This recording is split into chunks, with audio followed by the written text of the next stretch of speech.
Committee তোলা যায় সেই পরিকল্পনা নিয়ে তারা ব্যস্ত রয়েছে। আজকে স্পষ্ট করে একটি কথা বলতে চাই, ৭২-৭৫-এর শাসনামল সে তো দারিদ্র্যের তীব্র কষাঘাতে জর্জরিত হওয়ার শাসনামল, সে তো প্রতিটি মা বোনকে ৭২-৭৫-এর শাসনামলে বাসন্তী বানানোর ইতিহাসের শাসনামল। মা তার সন্তানের ক্ষুধা মিটাতে না পেরে কচুর লতি সিদ্ধ করে তাতে বিষ মিশিয়ে সপরিবারে সেদিন আত্মহত্যা করেছিল।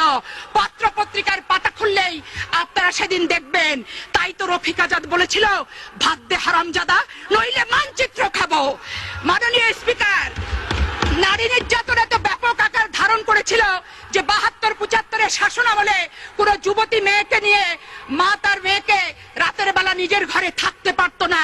মুজিব বাহিনীর তাণ্ডবের অত্যাচারের অতিষ্ঠ হওয়ার কারণে রাত নামার সাথে সাথে মা তার যুবতী মেয়ের হাতটি ধরে জঙ্গলে আশ্রয় গ্রহণ করত। মাননীয় স্পিকার, শুধু এখানেই শেষ নয়, ১৯৭৪ সালে শান্তি সেনের স্ত্রী অরুণা সেন, পুত্রবধূ রীনা সিনহা এবং হনুফাকে যেভাবে অত্যাচার করা হয়েছে, হালাখোকা চেঙ্গিস খানের বর্বরতাকে সেদিন ম্লান করে দেয়া হয়েছিল। যুবক ছেলেরা যাতে প্রতিবাদ করতে না পারে, রাতের বেলা রক্ষী বাহিনী দিয়ে বাড়িতে বাড়িতে তল্লাশি করা হয়েছে। রক্ষী বাহিনীরা যুবক ছেলেকে রাতের বেলা ধরে এনেছে, আর দিনের বেলা তাদের লাশ যেখানে সেখানে তাদের বাবা মা দেখতে পেয়েছে। আজকে কথায় কথায় যারা বলেন যে জিয়াউর রহমান নাকি বাংলাদেশে খুনিদের খুন করেছে, আজকে তাদের উদ্দেশ্যে বলতে চাই, ৭২-৭৫-এর শাসনামল তৎকালীন পত্র পত্রিকা, বিদেশি বিশেষজ্ঞদের, জার্নালিস্টদের যদি মন্তব্য পড়েন, নিজের চেহারাটা আয়নায় আপনারাই সত্যিকার অর্থে দেখতে পাবেন যে ৭২-৭৫ সালে কারা বাংলাদেশে খুনের রাজত্ব কায়েম করেছিল। মাননীয় স্পিকার, আজকে প্রশ্ন করতে চাই, ১৯৭৪ সালে ১৬ই মার্চ জাসদের গুলিতে, জাসদের মিছিলে গুলি চালিয়ে সেদিন ৫০ জন জাসদ নেতাকে হত্যা করা হয়েছিল। শুধু তাই নয়, জাসদের অফিসে সেদিন আগুন ধরানো হয়েছিল, তাদের পত্রিকা গণকণ্ঠ সেদিন সিজ করা হয়েছিল। ঢাকা বিশ্ববিদ্যালয়ে ৭ জন মেধাবী ছাত্রকে মেশিন গানের গুলিতে সেদিন নিশ্চিহ্ন করেছিল। কার শাসনামলে? মাননীয় স্পিকার, আপনাকে প্রশ্ন করতে চাই, আমি প্রশ্ন করতে চাই, ১৯৭৩ সালে পাবনার জেলখানা থেকে ৫ জনকে রাতে অন্ধকারে দ্বীপচরে নিয়ে যে নির্মম নিষ্ঠুর ভাবে হত্যা করে বাংলাদেশের ইতিহাসে প্রথম জেল হত্যার ইতিহাস কারা সৃষ্টি করেছিল? মাননীয় স্পিকার, আজকে প্রশ্ন করতে চাই, মাননীয় স্পিকার, আপনার মাধ্যমে সরকারি দলকে সমগ্র বাংলাদেশে আওয়ামী লীগ দুঃশাসনের বিরুদ্ধে, আওয়ামী লীগ দুঃশাসনের বিরুদ্ধে, টাইমটা বাড়াই দিতে বলো ফারুক ভাই, আওয়ামী লীগ দুঃশাসনের বিরুদ্ধে সমগ্র বাংলাদেশে জাসদ নেতা কর্মীরা সেদিন প্রতিবাদ করেছিল। আজকে জাসদ মহাজোটের অংশ হয়েছেন, খোশ গল্প করছেন, নিজেদের অস্তিত্ব ভুলে গেছেন, বিগত দিনের ইতিহাস ভুলে গেছেন। সেদিন ৩০,০০০ জাসদ নেতা কর্মীকে সেদিন হত্যা করা হয়েছিল। এখানেই হত্যার শেষ নয়। মাননীয় স্পিকার, সিরাজ শিকদারকে হত্যা করে বাংলাদেশের রাজনৈতিক অঙ্গনে প্রথম ক্রসফায়ার সৃষ্টি করেছিল কে? মহান জাতীয় সংসদে এসে স্বীকারোক্তিমূলক জবানবন্দি দিয়েছিলেন অবিসংবাদিত নেতা শেখ মুজিবুর রহমান। সিরাজ শিকদার এখন কোথায়?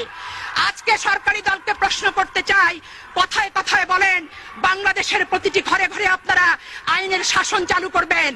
আজকে মাননীয় স্পিকার, আপনার মাধ্যমে স্বরাষ্ট্রমন্ত্রীকে আমি জানতে চাই, সিরাজ শিকদার হত্যার বিচার বাংলাদেশে ওনারা কবে শুরু করবেন? এই কথাগুলি আমার কথা নয়, বিভিন্ন পত্রিকা থেকে প্রাপ্ত তথ্যের ভিত্তিতেই আমি তথ্যমূলক ভাবে বক্তব্য উপস্থাপন করতে চাই। মাননীয় স্পিকার, ১৯৭৪ সালের ১৩ ডিসেম্বর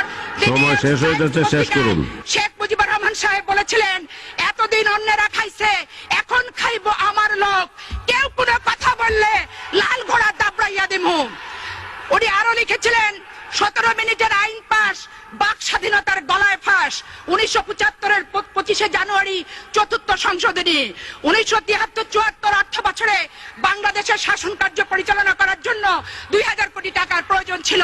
বিদেশি দাতা দেশগুলো 3000 কোটি টাকা সেদিন দিয়েছিল। আজকে যারা বিএনপিকে দুর্নীতিবাজ বলেন তাদের উদ্দেশ্যে বলতে চাই, বাসন্তীর ভাগের টাকাটাও সেদিন আওয়ামী লীগরা খেয়েছিল। সময় আগে দাঁড়ানো যাবে না, কারণ সময় বাড়ায় দেওয়া হয়েছে, অন্যদেরকে দেবেন। কারণ শেষ করুন। ইত্তেফাকের হেডলাইন ছিল 3000 কোটি টাকার বিদেশি সাহায্য কোথায় গেল? শেষ করুন। 1974-এর 28শে ডিসেম্বর গার্ডিয়ান পত্রিকার শিরোনাম ছিল ঢাকা বিশ্বের সবচেয়ে ভীতিপ্রদ একটি শহর। মাননীয় স্পিকার, 1374 সালে 18 ফেব্রুয়ারি গার্ডিয়ান পত্রিকার শিরোনাম ছিল বাংলাদেশ মুজিবের তৈরি একটি বিপর্যস্ত এলাকা। এই ছিল শেখ মুজিবের সোনার বাংলার ইতিহাস পত্রিকার ভাষায়। মাননীয় স্পিকার, 1974-এর 22শে সেপ্টেম্বর সানডে টাইমসে লেখা হয়েছিল বাংলাদেশ আজ দেউলিয়াত্বের পথে। 1973 সালে 5ই জুলাই ইত্তেফাকের শিরোনাম ছিল সম্প্রীতির মহামারী। মাননীয় স্পিকার, 1974 সেদিন জি ধন্যবাদ মাননীয় সদস্য, শিরোনাম ছিল আপনাকে ধন্যবাদ। এখন মাননীয় সদস্য জনাব খান